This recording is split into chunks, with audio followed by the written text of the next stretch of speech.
Reklamasi adalah kegiatan yang dilakukan dengan tujuan menambah luasan daratan untuk suatu aktivitas yang sesuai di wilayah tersebut dan juga dimanfaatkan untuk keperluan konservasi wilayah pantai. Reklamasi ini dilakukan bila mana suatu wilayah sudah tererosi atau terabrasi cukup parah sehingga perlu dikembalikan seperti kondisi semula karena lahan tersebut mempunyai arti penting bagi negara. Salah satu contoh adalah reklamasi yang sedang banyak dibicarakan, reklamasi pantai di Jakarta Utara. Dampak reklamasi tanpa persiapan, reklamasi lahan rawa efek negatif, seperti yang pertama, permukaan elevasi karena daerah yang sebelumnya berfungsi sebagai kolam renang telah berubah menjadi daratan. Yang kedua adalah sebagai hasil dari permukaan laut yang tinggi, daerah pesisir lainnya rawan tenggelam. Setidaknya air laut yang asin ke daratan untuk membuat banyak tanaman mati, mematikan fungsi sawah untuk menanam. Hal ini lazim di daerah pedesaan di pantai. Yang ketiga adalah hancuran hewan hidup dan tanaman di mana pantai sehingga keseimbangan alam akan terganggu.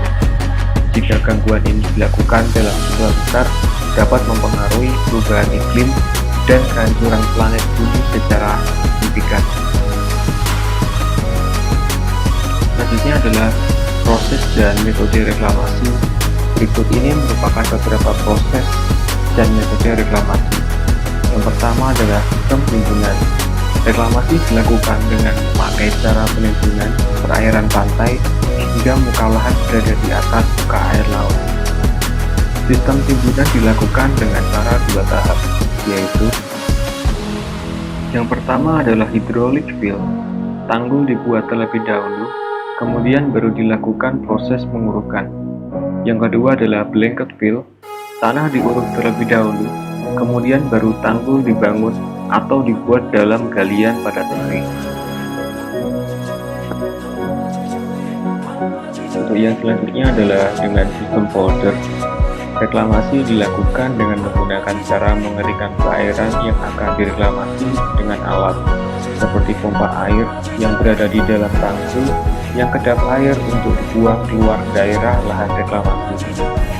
Lahan polder dibagi menjadi berpetak-petak dengan parit-parit sebagai aliran air agar menuju parit utama yang selanjutnya dipompa ke arah yang lebih tinggi dan dibuang ke laut.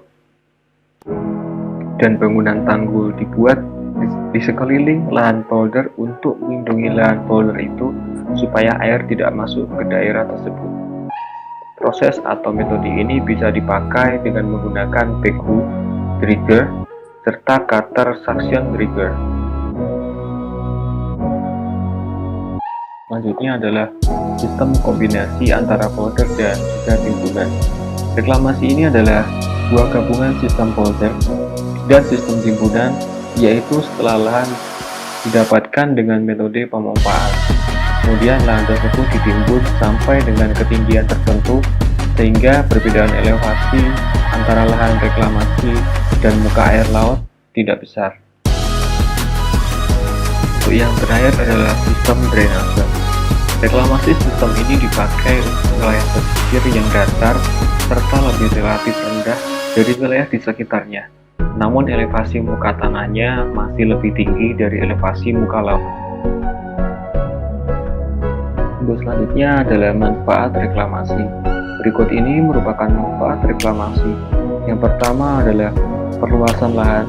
Untuk negara dengan tingkat kepadatan penduduk yang sangat tinggi, reklamasi bisa dipakai sebagai cara untuk mengatasi kendala keterbatasan lahan dan selanjutnya bisa dimanfaatkan menjadi lahan pemukiman baru. Manfaat reklamasi pantai di sini merupakan tahan yang didapat tanpa melakukan penggusuran penduduk serta tidak membayar ganti rugi. Memperbaiki kondisi lahan. Manfaat dari reklamasi yang selanjutnya ialah yang menjadi kawasan berair atau lahan tambang yang sudah rusak atau tak berguna menjadi lebih baik serta memiliki manfaat. Kawasan baru itu umumnya dimanfaatkan untuk kawasan pemukiman bisnis, pertanian, perindustrian, pertokoan, serta objek wisata.